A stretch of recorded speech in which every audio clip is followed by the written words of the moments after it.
Now, hiring is one of the most important architectural decisions that you can make as a leader, because you're not just filling seats, you're shaping behavior and culture and future outcomes, right? Because at the end of the day, you can train the how, and please do train the how.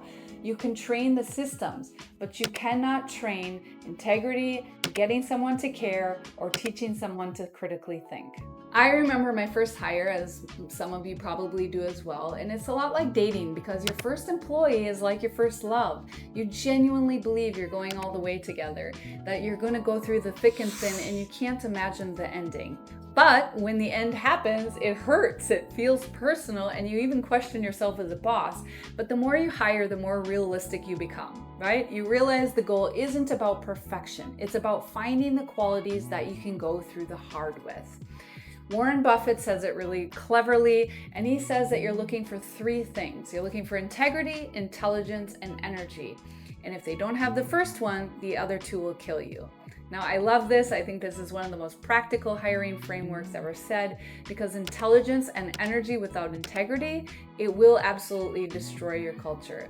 Now, you might win in the short term, but I promise you it will erode trust long term. And a good example of this is our friends on Wolf of Wall Street. And as a leader, remember that your job is really about finding the right people on your bus, getting them in the right seats, and you are writing the roadmap, making sure that everybody knows where they're going. And of course, different seats require different skill sets. A creative seat is different than an analytical seat, is different than a sales seat, and is different than operations. Hiring is simply about alignment. Now, one thing that I have noticed over time, hiring many people, is that there are givers and takers in the world, because nobody can give exactly 50-50. So you have to lean in one direction, right? So it's really important to know who you are hiring from the very beginning. Now, I work typically in the service-based industry. And so I like looking for natural givers, right? Because they're more service-oriented. These are the people who instinctively contribute and find pride in helping. One simple thing that I do is I actually do this in an interview, is I nickname this the pen test. While I'm interviewing, I'll accidentally drop a pen and see what they do next. If they notice it and do nothing, versus if they instinctively pick it up without hesitation. I mean, it's literally like they look at it and then look at you. That's when I know they're probably leaning to a taker. If they pick it up and they give it to you, they never stop to say, what do I get if I help? They just help. And then I know I'm dealing with a giver. So now, to be clear, takers aren't always bad, right? Sales, for example, a taker's mentality can really drive aggressive results. But when you build a company full of takers, culture will deteriorate. It becomes competitive internally, and your trust can drop.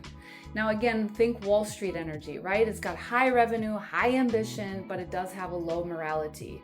That kind of culture, it can make money quickly, but it will collapse eventually. Now, beyond the giver and the taker, I'm also looking for value systems. You can train skill, but you cannot train someone to care. You cannot train critical thinking, and you definitely cannot train integrity. I ask the typical interview questions, of course, but I don't always rely on just the formal ones, because people will often prepare for those. So what I like to do is I like to observe casually. How do they treat the receptionist? How do they treat the barista? How do they respond when plans shift? And how do they talk about their former bosses? Now, this one might be a little controversial, but I am a female, so I actually ask, do they get along with their mother? And I want to see how they perceive female authority. Now, it's not a right or wrong. I'm not looking for a good or a bad answer, but I'm looking to understand the patterns, because how someone relates to authority will show up later in your company. Now, if you're looking for high performers, there are patterns here and things that you can look for. High performers hate authority, right? So they could have been fired before. They typically don't operate well under ceilings, so you can just ask them, do you prefer direction, or do you prefer just if I give you a target and you hit it? Because they will literally light up and say, oh yeah, just give me the target and I will hit it. Now, a few more clues here. They're often very impatient because they hate inefficiencies. And you can usually spot them because they move and think very quickly. They don't need to be liked, but they do need to be respected, and they explain themselves clearly, but they won't over-explain themselves. But here's the mistake many founders make.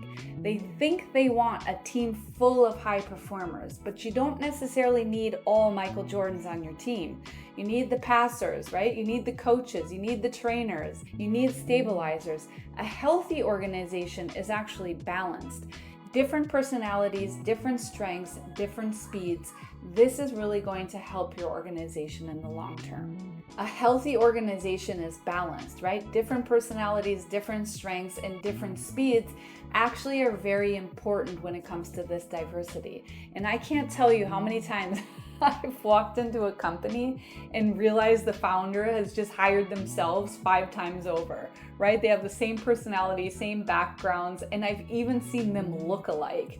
Now, I guess one could argue that maybe they really know their target audience, but you can also see the limitations if everyone looks and thinks and acts alike.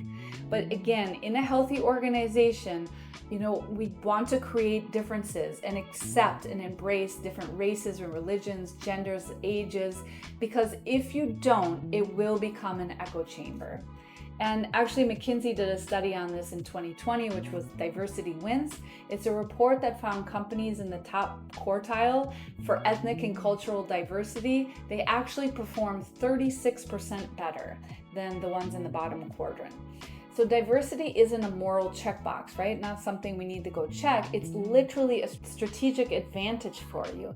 If you can figure that out, it will expand perspective and it will reduce blind spots. So hire slowly and observe deeply and look beyond the resume. Really understand who you are hiring and what they value. And watch their behaviors when nobody's watching. Because like dating, you don't hire for potential, you hire who they are. And if you do mess up, don't take it personal, because sometimes people's best skill set is interviewing. Now below, I've written in the description a list of questions that will help you discover if someone's a critical thinker or not. And I want to leave you with this. As always, business is both art and science. Some things are proven and the rest is intuition.